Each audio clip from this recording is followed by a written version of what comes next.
So what I had done for the impulse engines was I just used some gloss red. But, you know, this red doesn't really give much of a glow. So I was not satisfied. So I just used some enamel remover. And I went ahead and painted this Model Master acrylic International Orange. And so now it's kind of like more of a glowing red look. I think it's going to look a lot nicer than just the red, because the red just was too dark. Yay. Okay, so I got some work to do. I got to fill in this little area that goes around that rust colored piece.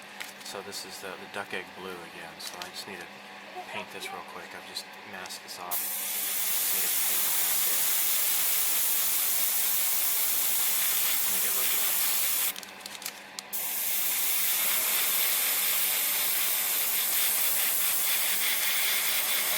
Shit, I get it from all angles.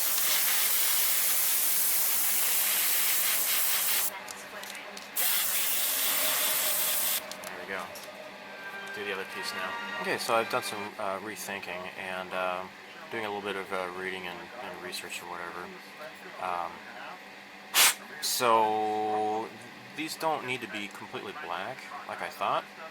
So I'm gonna blue it up a little bit. So this is Mr. Color 322. Phthalo Cyan Blue. This is actually a blue impulse color. So just blast a little bit of dust particles out of here and then paint it up. Now I got like this really neat deep blue color because it's already going on top of the black. So it's pretty nice. I really like that.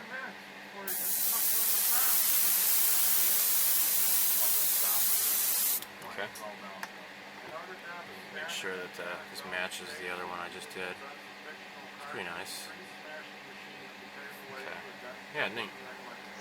In the previous video, I had expressed some misgivings on the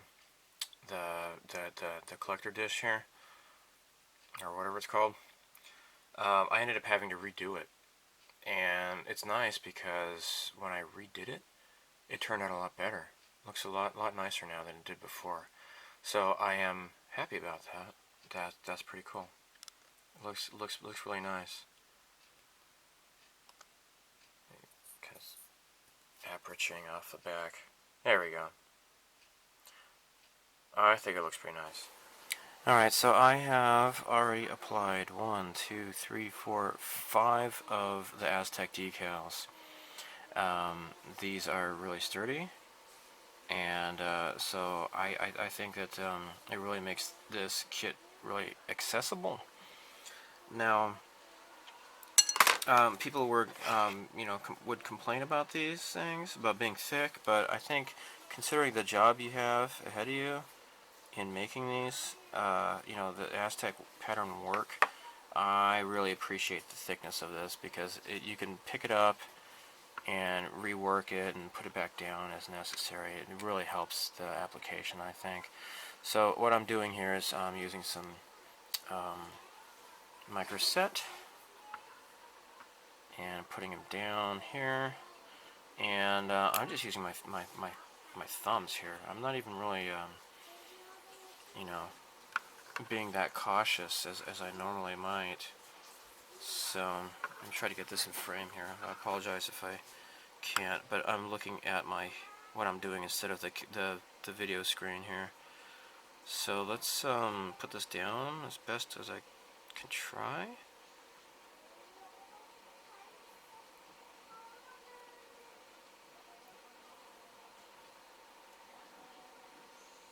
See, now I want to get this kind of lined up. You got these little squares going along the perimeter.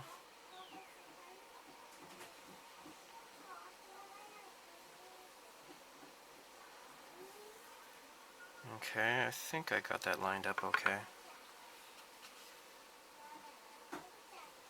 I think that's okay.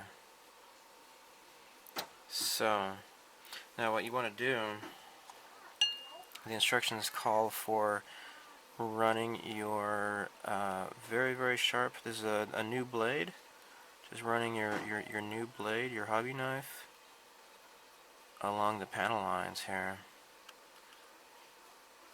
You want to cut it there so that it can adhere more betterly. I'm an English teacher. Mark Fit Strong by Tamiya seems to do the trick. You see how this kind of pops up here? I find that if you just kind of put this on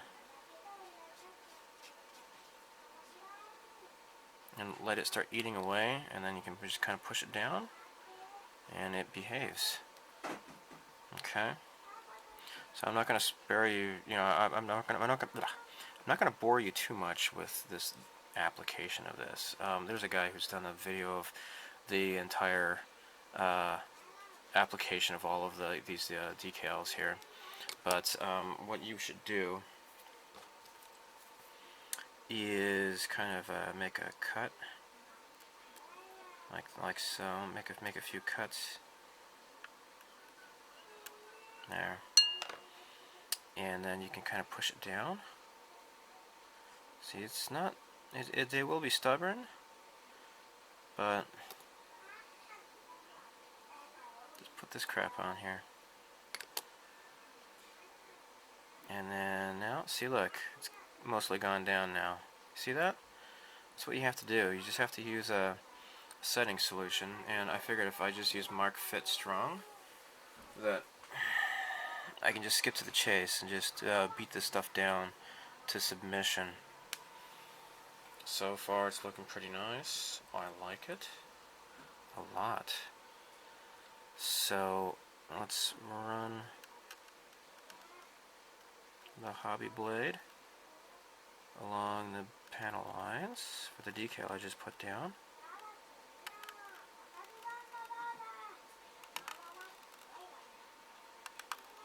There. Now, what kind of confused me is that, these are all the same length, and then this kind of overlaps. So what I had to do is to kind of cut along and then remove the excess. This is in the back of the ship here, so I had to just kind of cut along the bridge section, and I removed the parts that I did not need. So like this, I think I need to work on this a little bit more. Cut this off and remove there. So now it looks cleaner now. So let's put the Mark Fit on here, and it's looking nice. Just get this in the cracks here. Pretty nice. Yeah, so far I am not complaining. A lot of people say that they hate the Aztecs because they don't conform, but I think this is your heavier artillery that's going to really make it do it. So the instructions are very clearly called out, where to go. So you start out with decal 1, and I'm just going up, all along here. So I think next is decal number 7. Got my trusty decal scissors here, and just working on this counterclockwise. So, yay! It's just gonna take a long time, but these decals are really cool looking.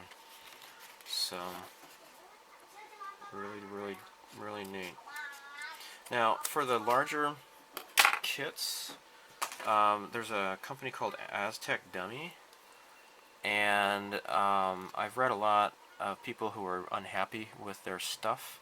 Aztec Dummy, it's like basically these masks, and I've heard a lot of horror stories about them. After the paint application, they lift up, and it takes off the paint and such, because it's not like masking type of sheets, like it's not good masking tape like this. It's just some sort of like really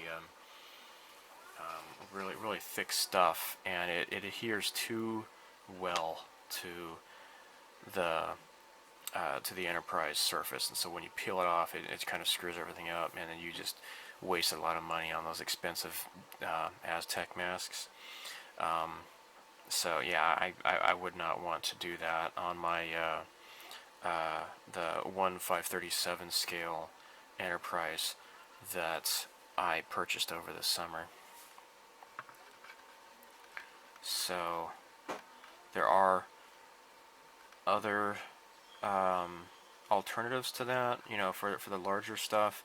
At Creation Models, the guy is I don't know what happened to them, but he has ripped off a lot of people. He has made a lot of people mad. So you just got to think about, you know, does this guy really deserve my business? I think Federation Models, they're just getting rid of everything that they have from him, and they're not going to deal with him anymore. Pretty poor, I think. So I mean, his stuff was pretty good quality, I imagine, but yeah. So if you're interested, nab those off of Federation Models before they're totally gone, I guess. So let me do this here. Try to do this, you know, for your entertainment and educational value. I'm trying to get this in frame so you can see the video, see what I'm doing, and appreciate what I'm doing. But it's kind of hard to do that though, and I have to contort myself a little bit. There. Okay, I guess that went on okay. Yeah, sure. Alright. So, yeah, I'm using my hands on this thing. Normally I would never do that. But, it works. Yeah, this stuff is, it is pretty thick, but, you can do stuff like this as a result. So, I just noticed I got a little bit of an air bubble, or that could be the part of the paint job, or it's imperfection, perhaps. I don't know.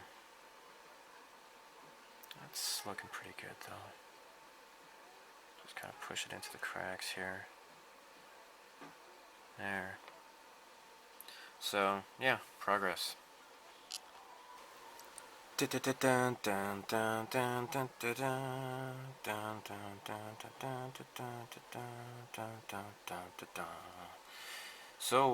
the top is done.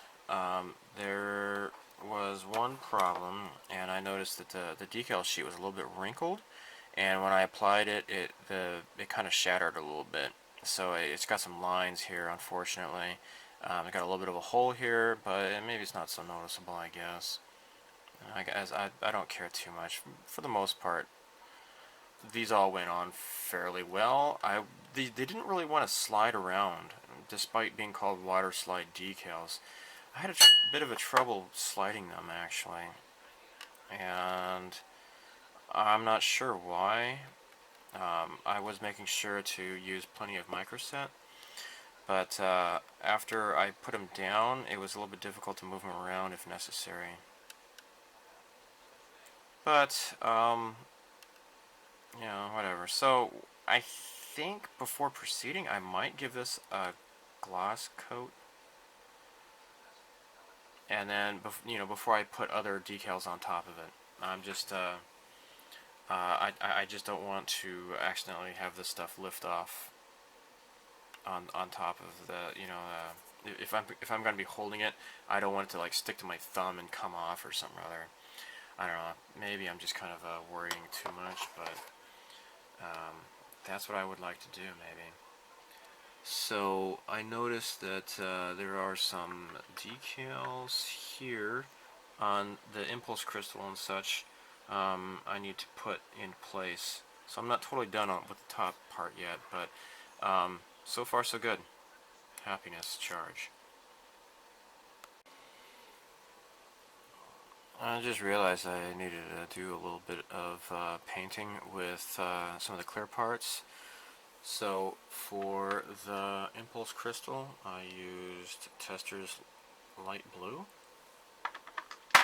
And for the lounge window, I used Tamiya's royal blue.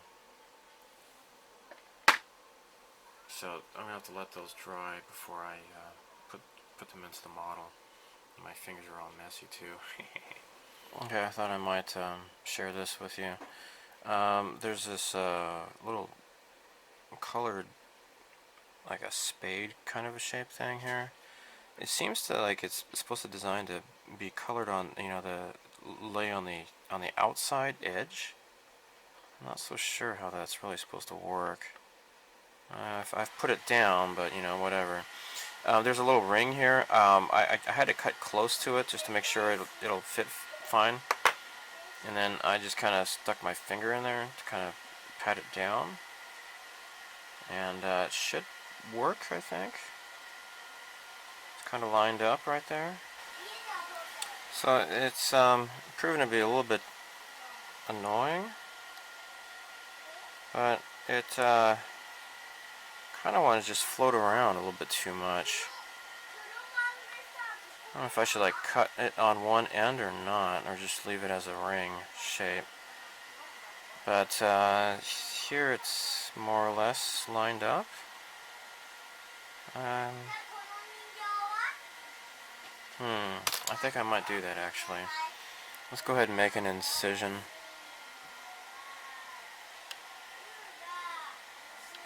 And maybe this dumb thing is going to relax and behave now. Dang it, I just want to cut you. Cut you, you piece of crap.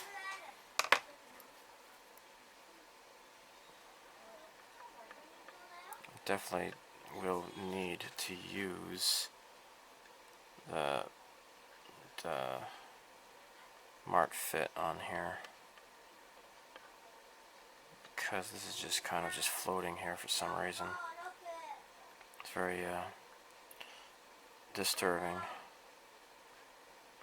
Gosh.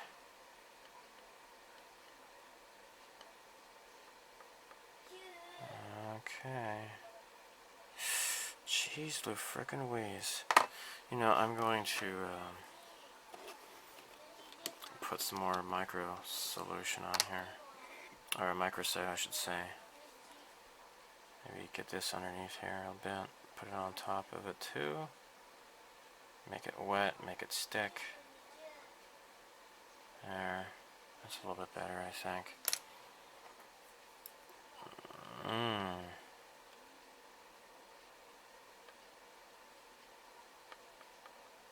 Yeah, decals are always kind of vexing, I think, because if it's a paint job you screw up with, you can always maybe strip the paint off and redo it or paint on top of it.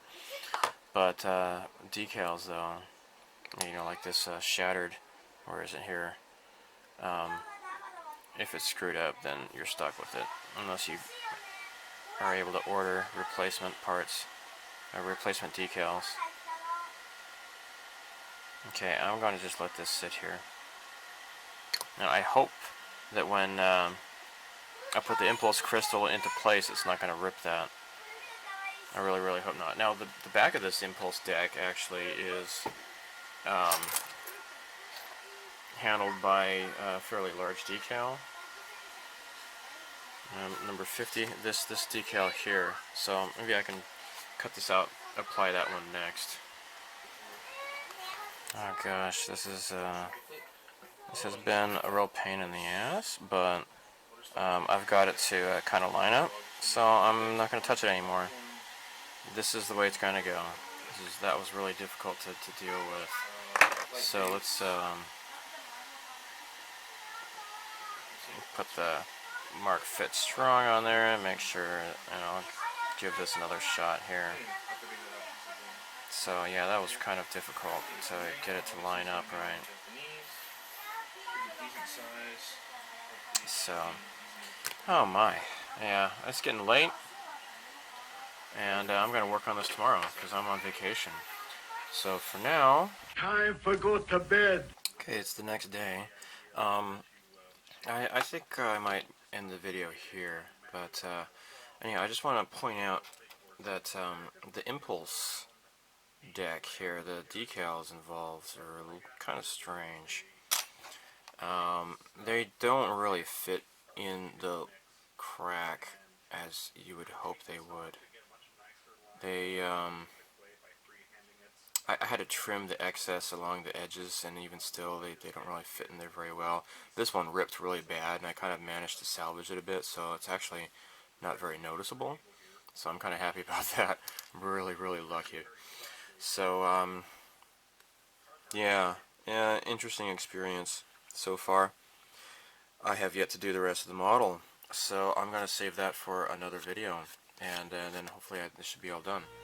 So, thanks for watching so far, and live long and prosper. Bye.